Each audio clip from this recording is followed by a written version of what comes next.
踊っていただけますか。喜んで。ん？ガラスの靴？死んでるわ。Hey everyone, Rascal here. And Mama, welcome to our Paws On Animation channel and our Paws On Netflix segment. This time we're covering the recent J movie, Once Upon a Crime. Yes, and it takes place on the Cinderella. Well, actually, it's a twist. It takes place.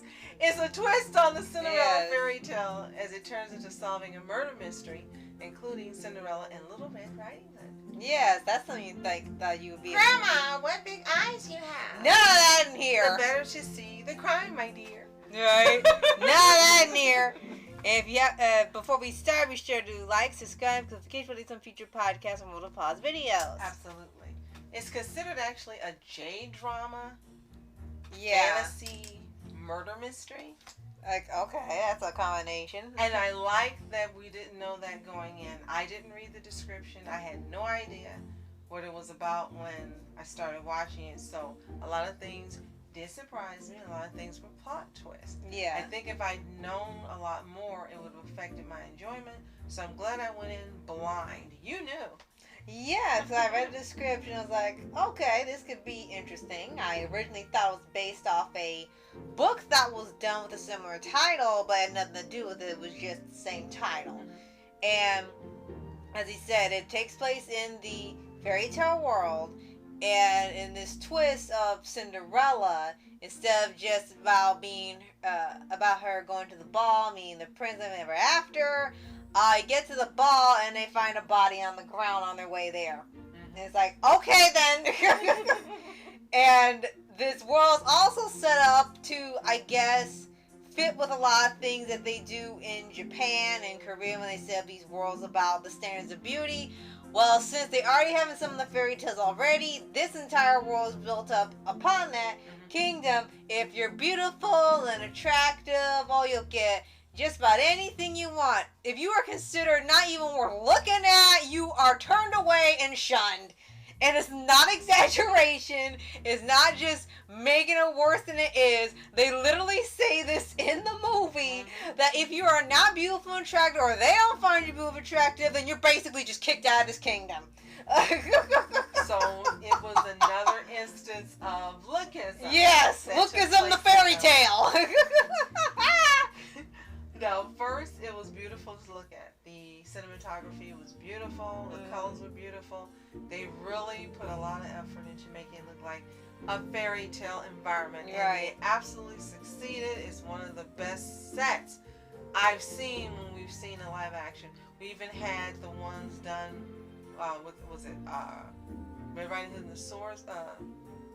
Red Riding Hood and the, not swordsman, you know, huntsman. Yes.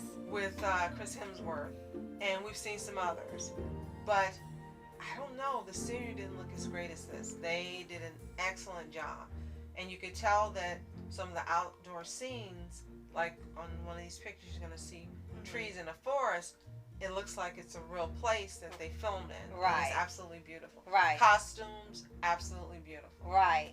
And when they do these settings and the characters, they make sure you know that it is a fairy tale world, but it's not like one-to-one for everything. They still have their own twist on it.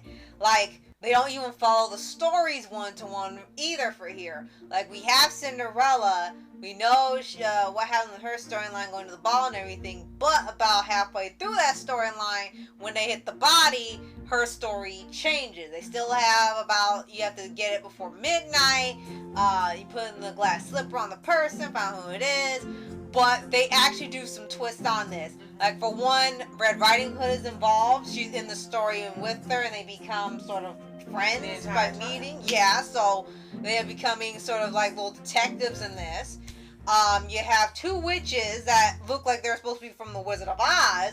There's the bad witch who really is bad at being wicked, and she can make everything with shoes.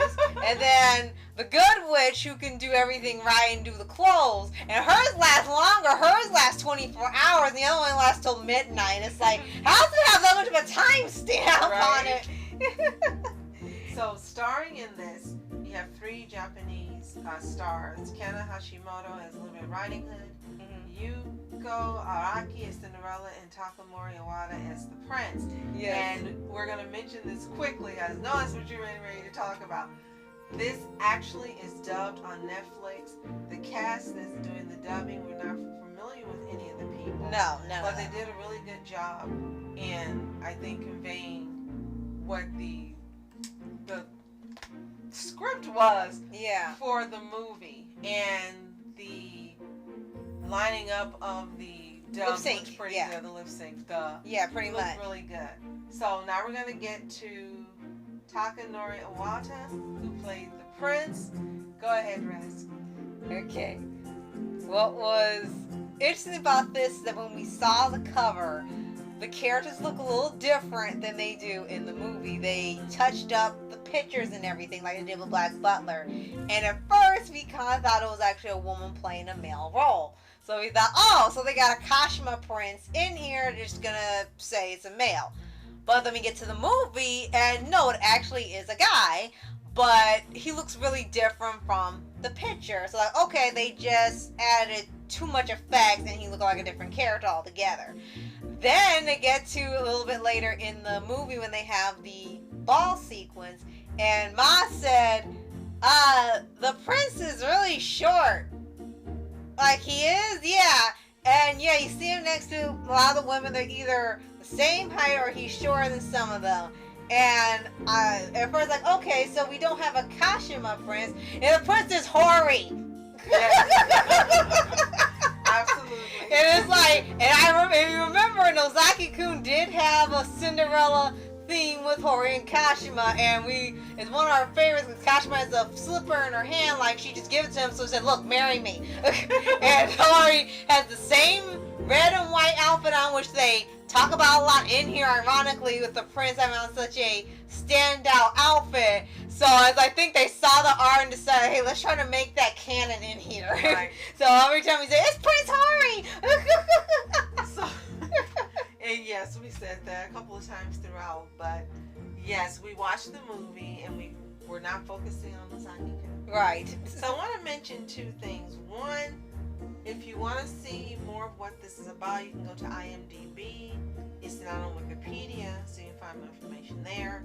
But there's also a user review that's pretty bad and pretty negative, saying that they didn't like it, they turned it off after 45 minutes, they didn't think it was funny, it was a terrible script, and blah, blah, blah. Yeah. So, and everyone is entitled to their opinion. But we would like to tell you, we're honest with you on what we think. This was not terrible. This was really good. Yeah. It had humor. We thought there was humor. Yeah. And we pretty good into what was funny. Right. I think it was beautiful to look at. The cast was really good acting. They picked really good voice actors to do the dubbing. Mm-hmm. It was an interesting take on a public domain story. Mm-hmm. One different than anything we'd ever seen. We thought it was clever. We thought it was enjoyable. And within the first 10 minutes, we knew we wanted to stick with it. That being said, we recommend that you watch it. It's going to be unlike anything you've seen. It's not earth-shattering. Right. It's not Oscar-worthy. It's not Once Upon a Time. Absolutely. But I would give it an A. I absolutely would give this 5 stars because they set out in doing what it intended to do. With the dub, it was easy to watch. I think for English-speaking audiences, this is a great watch. Right. And it's meant to be, even with the murder mystery, it's meant to be enjoyable. They use a lot of cartoony sound effects, little bits of animation for the magic.